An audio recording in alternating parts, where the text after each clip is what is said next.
दर्शक बंधु एबे आसिला उपमुख्यमंत्री बड़ घोषणा। सुभद्रा खाता को पठागला 1 टंका।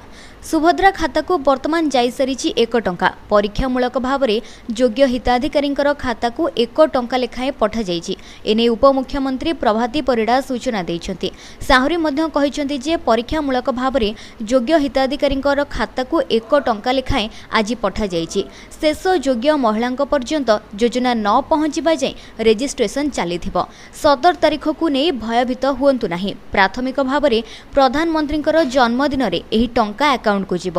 17 तारीख पर भी रेजिस्ट्रेशन होइथिबा अकाउंट को प्रथम किस्तिर टंका जीव। एबे जाए 60 लाख महिला पंजीकरण कर सारे। 1 कोटी अधिक महिला को सामिल हेबाकू सरकार लक्ष्य रखिछन्ति। सूचनायोग्य जे सुभद्रा योजना शुभारंभ पूर्व राज्यर 10,000 स्थान में सुभद्रा स्वागत पदयात्रा आरंभ होइछि। एने सचेतन रैली सप्ताह पर्यंत गाँ ठारू सहर जाए चलिबो। आसंता 17 तारीख अर्थात प्रधानमंत्री जन्मदिन में सुभद्रा योजनार शुभारंभ करने सहित सहायता राशि बंटन करा जिवो। 17 तारीख पर भी रेजिस्ट्रेशन चलिबो। अकाउंट को प्रथम किस्तिर टंका जिवो। एबे जाए 50 लाख महिला पंजीकरण कर सारे। 1 कोटी ऊर्ध्व महिला को सामिल करने को सरकार चेष्टा करुछथि।